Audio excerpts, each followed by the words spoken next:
তোমাদের এসএসসি রেজাল্টের পর থেকে তোমাদের কাছ থেকে আমরা অনেক প্রশ্ন পেয়েছি। তার মধ্যে একটা প্রশ্ন বারবার পেয়েছি, সেটা হচ্ছে যে ভাইয়া কলেজগুলোতে কিভাবে অ্যাপ্লাই করতে হবে। সো আজকের ভিডিওতে আমরা দেখব কলেজগুলোতে কিভাবে অ্যাপ্লাই করতে হবে অ্যান্ড কলেজে অ্যাপ্লাই করার আগে কি কি বিষয় তোমার মাথায় রাখতে হবে। সো আর দেরি না করে চলো ভিডিওতে। সো কলেজে যখন তুমি আবেদন করবে তখন হচ্ছে তোমার শুরুতেই কলেজগুলো চয়েস দিতে হবে যে তুমি কোন কোন কলেজে ভর্তি হতে চাও, ঠিক আছে। সো প্রথম ধাপে কয়েক ধাপে হয়, প্রধানত তিনটা ধাপে হয়। সো প্রথম ধাপে তুমি আবেদন শুরু করবে, সেখানে হচ্ছে গিয়ে তুমি কলেজগুলো কোন কলেজে ভর্তি হতে চাও 1 2 3 4 এভাবে সিরিয়ালি সাজাবে, ঠিক আছে। তারপর প্রথম ধাপের আবেদনের রেজাল্ট তুমি পাবে, তুমি কিছুদিন পরে তুমি প্রথম ধাপের আবেদনের রেজাল্ট পেয়ে যাবে। সো তুমি যদি মনে করো যে হ্যাঁ ঠিক আছে আমি আমার পছন্দের কলেজ পেয়েছি, আমি এটা কনফার্ম করতে চাই, তখন হচ্ছে গিয়ে তুমি কলেজ নিশ্চয়ন দিবে। এইখানে তোমাদের একটা জিনিস জানতে হবে, সেটা হচ্ছে ধরো তুমি তোমার প্রথম চয়েসের কলেজ পাওনি, তুমি তোমার 3 নাম্বার চয়েসে যেই কলেজটা ছিল সেটা তুমি পেয়েছো, এরপরও কিন্তু তুমি কলেজ নিশ্চয়ন তোমার করতে হবে।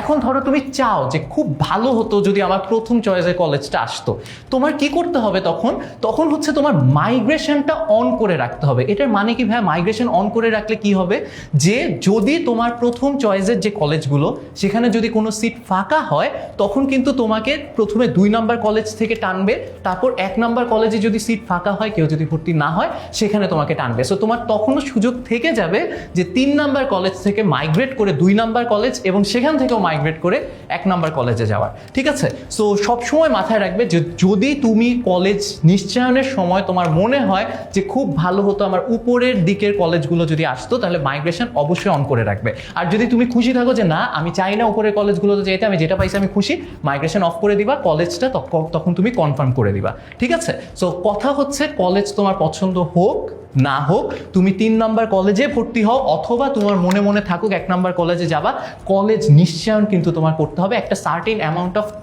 মানি দিতে হয়, 300 থেকে 350 টাকা, সেটা দিয়ে তুমি কলেজটা নিশ্চয়ন করে ফেলবা, ঠিক আছে। তারপর হচ্ছে গিয়ে ফাইনালি গিয়ে কলেজে গিয়ে তোমার হচ্ছে গিয়ে চূড়ান্ত ভর্তিটা হবে, ওকে।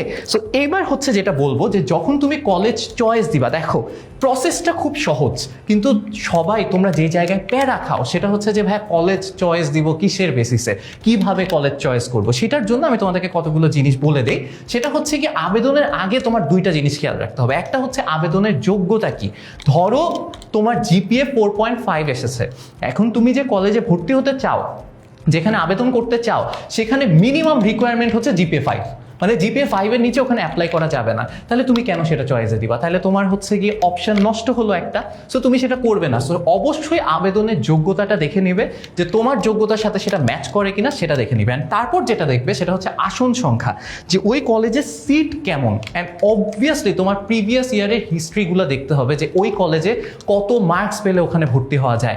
এখন যদি এমন হয়, 2টা জিনিস আসছে যে কিছু কিছু কলেজে স্কুলও থাকে, যেমন বিকারনেসা, যেমন রেসিডেন্সিয়াল, ওদের কিন্তু স্কুল থাকে, ওরা ম্যাক্সিমাম স্টুডেন্ট ওদের স্কুল থেকে নেয়। সো আসন সংখ্যা যতই হোক, আসন কিন্তু লিমিটেড হয়ে যায় ওদের স্কুলের স্টুডেন্টের জন্য। অ্যান্ড আরেকটা জিনিস সেটা হচ্ছে যে ওই কলেজগুলো যদি কত মার্কসের নেয়, যেমন হচ্ছে ধরো রাজুক, আদমজি, এই কলেজগুলোতে কিন্তু 1200-র উপরে মার্কস লাগতো আগের বছরগুলোতে ভর্তি হতে।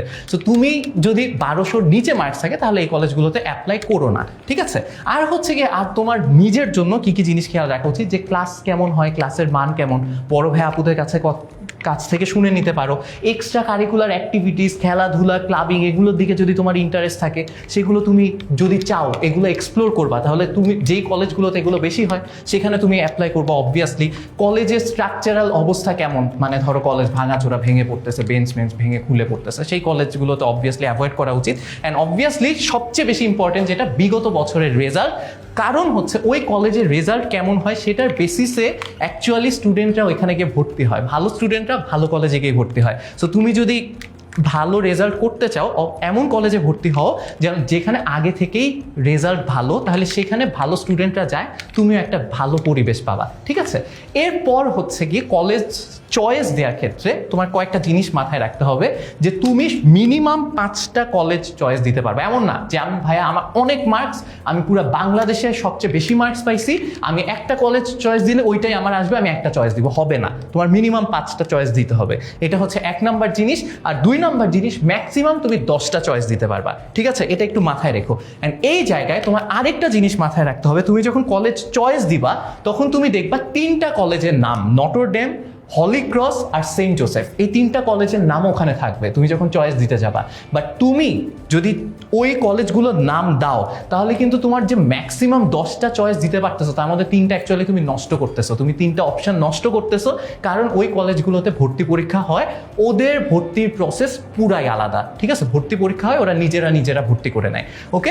আর হচ্ছে কলেজে যে আবেদন শুরুর সম্ভাব্য তারিখ খুব সম্ভবত জুলাইয়ের শেষ দিকে শুরু হয়ে যাবে। সো তোমাদের যদি আরও কোনো ইনকোয়ারি থাকে, আরও কোনো জিজ্ঞাসা থাকে কলেজে ভর্তি নিয়ে, কলেজে আবেদন করা নিয়ে, আমাদের কাছে জানতে চাইতে পারো। কলেজে আবেদনের জন্য কি কি কাগজপত্র লাগে সেটা নিয়েও কিন্তু আমাদের একটা ভিডিও আসছে, সেটা তোমরা দেখে নিতে পারো, ঠিক আছে? সো আজকে এই পর্যন্তই, আল্লাহ হাফেজ।